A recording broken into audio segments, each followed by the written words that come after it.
Jakarta tempo dulu adalah sebuah perkampungan yang masih asri, penuh dengan pohon-pohon yang besar dan rindang. Sebuah kisah mistis terjadi di kawasan Senayan, Jakarta Selatan. Kisah tentang seorang ibu yang mati dalam keadaan hamil tua dan arwahnya menjelma menjadi sosok kuntilanak.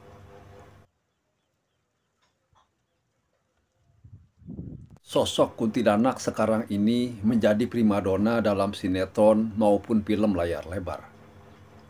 Dalam tayangan sinematografi, umumnya digambarkan sebagai sosok arwah penasaran yang membalas dendam pada orang-orang yang pernah mencelakainya sewaktu dia masih hidup sebagai manusia.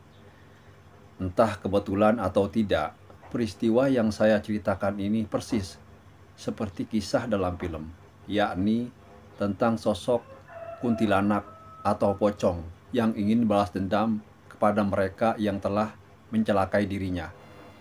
Kejadiannya memang sudah cukup lama, yakni pada tahun 50-an, dan berlangsung di daerah Senayan, Jakarta Selatan. Waktu itu saya atau penulis masih duduk di bangku sekolah rakyat atau SR, atau yang sekarang disebut SD.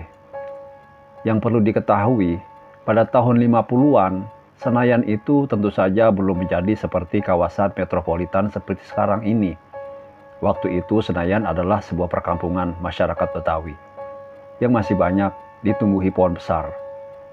Orang Betawi tempo dulu memang sudah lazim menanam pohon nangka, cempedak, rambutan, durian, mangga, dan kelapa di kebun atau di halaman rumah mereka. Jadi saat itu kondisi Senayan mirip hutan atau daerah pegunungan. Waktu orang tua saya dan beberapa kepala keluarga lainnya yang berasal dari desa di Jawa Barat merantau ke Senayan. Kami sebenarnya satu sama lain masih merupakan sanak saudara. Rumah orang tua saya terletak di pinggir jalan, sebab kakek saya merupakan pengusaha furniture pada saat itu. Bersebelahan dengan toko kakek adalah toko sembako milik seorang keturunan Cina Totok yang akrab dipanggil Babah Jangkung. Babah Jangkung dan keluarganya termasuk Cina yang kaya raya kala itu. Karena tak ada saingan, toko sembakonya sampai laris. Pembelinya bukan cuma penduduk sekitar, tapi ada juga yang datang dari jauh.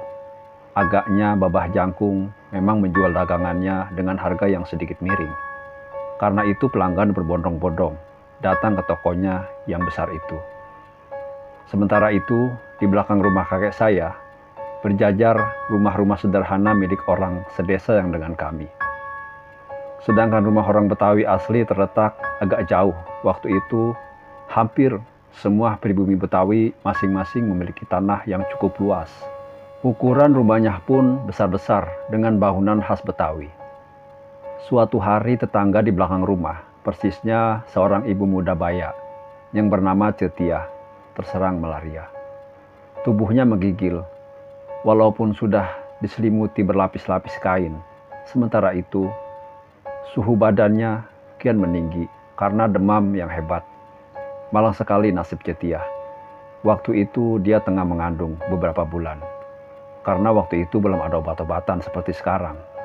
Dan juga karena takdir Allah, Cetia tak pernah sembuh lagi dari serangan malaria itu. Dia meninggal bersama bayi dalam kandungannya. Malam harinya setelah siangnya Cetia dikuburkan, nenek saya kebetulan buang air kecil di kamar mandi. Letak kamar mandi dan WC kami terpisah dengan bangunan rumah. Kebetulan kamar mandi itu bersebelahan dengan ruang keluarga Cetia. Selesai buang hajat kecil, nenek saya terkejut, bukan kepalang, apa lacur. Nenek melihat sosok Cetia sedang berdiri sambil menyaksikan orang main kartu di ruang tamu rumahnya. Kebiasaan orang Betawi waktu itu, kalau ada yang sedang berduka atau lahiran maupun pesta, malamnya memang selalu diisi dengan main kartu. Apalagi suami Cetia memang terkenal sebagai seorang penjudi berat. Di luar rumah almarhumah Cetia memang tidak ada penerangan waktu itu. Tapi sinar lampu petromak dari ruang tamu lumayan terang. Ingat, waktu itu Jakarta belum ada listrik. Karena yakin yang dilihatnya adalah Cetia yang baru siang hari tadi dikuburkan, dengan melangkah perlahan-lahan dan sambil membawa segayung air, nenek saya pemberani menghampiri Cetia. Kemudian air itu disiramkan oleh nenek sambil berkata, "Pergi kamu." Cetia berlalu, tapi bukan melangkah, melainkan melayang seperti terbang sambil mengeluarkan suara mirip anak ayam. Beberapa hari kemudian setelah kejadian itu, Uding, suami Cetia, terserang demam tinggi.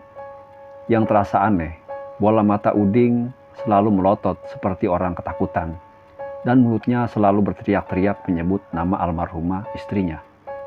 "Ampun Tia, ampun Tia."